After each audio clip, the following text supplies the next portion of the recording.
Yesu nashimwe cyane, ndabashuje mwese mu izina ry'umwami wacu Yesu Kristo. Ndafite ubuhamya bukomeye cyane, ibintu Imana yankoreye, ibintu Imana yakoreye umwana wanjye, Imana yarokoye umwana wanjye, imurokoye mu isanganya y'imodoka yabaye. Ni ubuhamya burebure.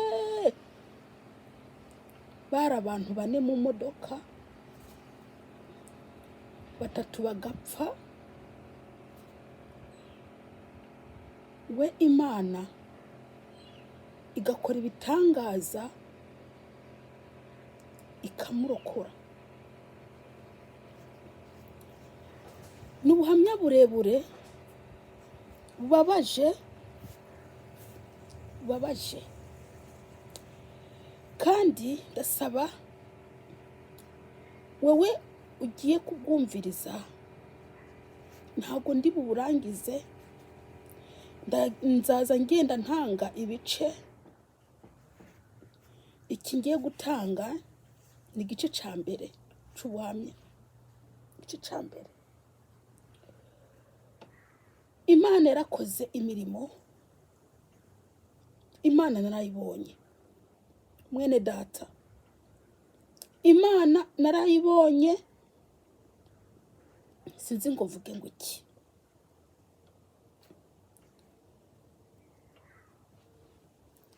Iyo aksida y'imodoka yabaye hari mu kwicumi 2023 itariki 8, aho umwana wanjye yari yajanye na musaza wanjye n'abagenzi ba musaza wanjye bari bavukana ari 2. Baragenda. Bene data, mumbabarire manze senge kuko ni ibintu bikomeye cyane. Imana narabonye ukuboko kw'Imana, narayibonye amaso mu yandi. Ibyo Imana yankoreye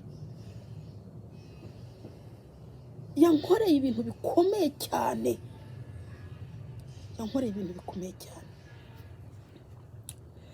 Data, mu izina rya Yesu Kristo, ndagushimiye kubw'ubu buhamya mwami. Warakoze ibikomeye mwami, warakoze ibikomeye. Ndagushimira Mana, ndagushimira.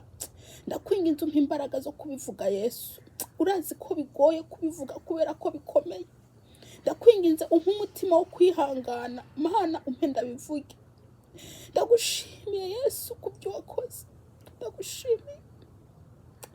Ndagushimiye mwami. Ndakwinginze umwuka wera mwami Yesu aherekeze buno buhamya mwami, kugira ngo bugende bufashe imitima ya benshi. Ndabisabye nizeye ko turi kumwe, ni mu izina ry'umwami wacu Yesu Kristo, amen.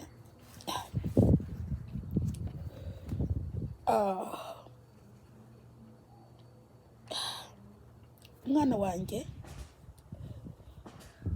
yari yajanye na musaza wanjye muto w'imyaka 23. Yari kumwe, musaza wanjye ari kumwe n'abagenzi biwe. Abo bagenzi bari abahungu 2 bavukana. Icyo gihe hari ku cyumweru. Rero bagiye, rero imodoka ntabwo yari ya musaza wanjye, yari imodoka y'abo bahungu nyene, nibo bari bayifite. Rero sinzi iyo bari bagiye, niho rero imodoka yaciye igenda kuri speed iteye ubwoba, speed niniya. Imodoka itangira kumera ukundi. Imodoka iribirangura iragenda uko iragenda ibasuka ku kintu kimeze nk'ikigunguru c'icuma kininiya hari mu gashamba, ikubita n'ico kigunguru.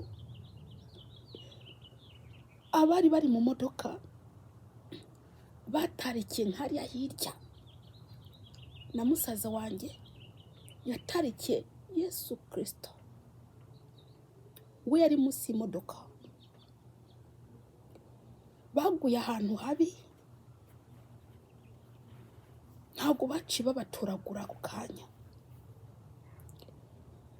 Abo bahungu babiri bari bavukana barimwo, imodoka yabajugunye nkariya ibambura n'imyenda. Bamwe ntabwo bari bambaye igice kimwe. Umudereva nawe umwenda wasigaye kunuze kuriya vora. By'ukuri bapfuye urupfu rubi. Abo banuzenya abo bavukana, abahungu ko bavukana, abo babiri bavukana bapfuye bose. Umwe umutwe we ntiwagaragara, nimba wari warasiconyotse, nimba waragize iki, umutwe we ntiwagaragara. Uhundi nawe nyine apfuye urupfu rubi. Umusaza wanjye imodoka iragira agwa munsi y'imodoka. Bana yapfuye urupfu rubi. Umusaza wanjye yapfuye urupfu rubi cyane. Yapfuye urupfu rubi.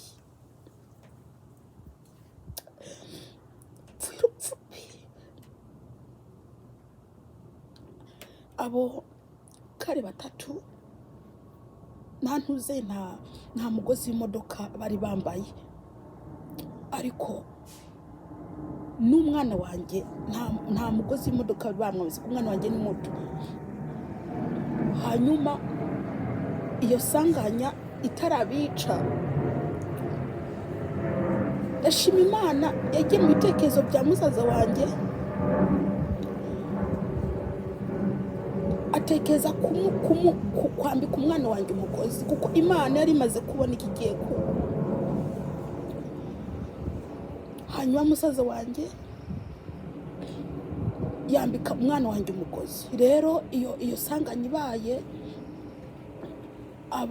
ab'imodoka yatarikije hariya, umusaza wanjye akagwa munsi y'imodoka, ariko Mana yapfuye nabi. Yesu we, yapfuye nabi, yapfuye urupfu rubi, yapfuye urupfu rubi. Umusaza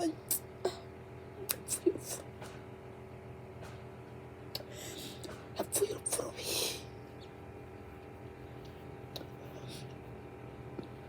Bamaze amasaha 8 batarabatoragura. Umwana wanjye yari mu modoka, imodoka yahombakanye.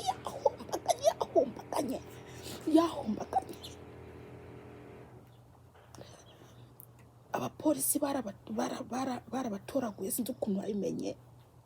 Hashize amasaha 8 bapfuye, umwana wanjye nawe arimo aragwana n'umwuka. Abapolisi bashaka gutwara iyo modoka kwita, sinzi ukuntu barebye mw'icyo kimzenye mw'icyo kimodoka cahombaganye, basanga akana kanjye gacuramiye hariya, karacahumeka. Batwara iyo mibyimba ko ari 3, bayijana muri moroge. Umwana wanjye nawe bamujana ahantu bita ICU, n'ahantu bashira abagiye gupfa, barembye bagiye gupfa batazakira.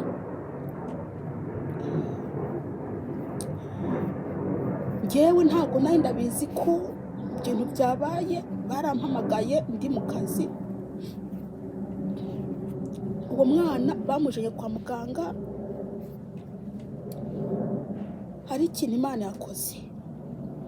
Umwana wanjye barebye igikwira afite n'ukuntu ari muremure cyane, bagira ngo afite imyaka iri hejuru ya 18, kandi ubwo yari munsi y'imyaka 15. Umuti bamuhereza umuti w'abantu bakuze, ariko ndashima Imana ntabwo wigeze umwonona mubiri. Umwana yari mwaravirirana, ari mwaravirirana bashaka kumutera urushinge ngo ayo maraso areke kuva. Umwana kuno kuboko kwaravunitse kuracika, nk'uko igufa iravunika, riravunika by'ukuri. N'ikindi kintu bakoze, bamuteye umuti bariko barigiraho, umuti barimo barageza kureba ko ukora. Hariho ukuntu rero iyo abantu bari kuhagira ubushakashatsi bw'imiti kugira ngo bamenye ko ukora, babitera mu bikoko kugira ngo barebe ko ibyo bikoko bipfa cyangwa ko bidapfa. Rero uwo muti wari mushasha, ntabwo bari bwawukoreshe, baci bawutera mu mwana wanjye kugira ngo barebe ko uwo muti ukora. Bawucira mu mwana wanjye bari ko barareba gukora. Ariko Mana warahabaye, Mwami warahabaye, ndagushimira Yesu kubyo wakoze, warahabaye. Umwana wanjye aho ngo ndashima Imana ko ntabwo yapfuye, yishwe n'iyo miti bamuhaye. Imana yandindiye umwana aho ngaho. By'ukuri bene data, ni birebire, n'ubuhamya burebure kuko namaze amezi n'amezi mu bitaro ngwaje umwana. Ubuhamya bwa mbere ndabuhagarikiye hano kuko umwana baramutoboye ino, baramushyiramo ikintu, bamucomekamwo ibintu ze byo kumwongeza umwuka, igihombo cy'umwuka kigera mu mahaha, bamwambika ikintu cy'ubururu cyari afite ubushuhe, gituma ubushuhe bugenda, gikonje, cyari kicometse ku kimoteri. Mana yanjye, ariko Mana, ariko Mana. Musaza wanjye ari muri moroge, barimo barashaka amafaranga ngo bazamuhambe. By'ukuri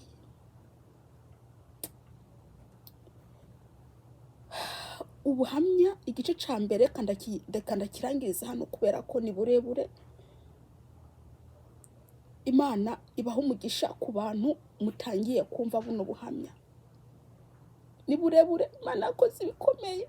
Narabonye Imana yanyeretse agafilime, narabonye agafilime bene data, Imana irakora.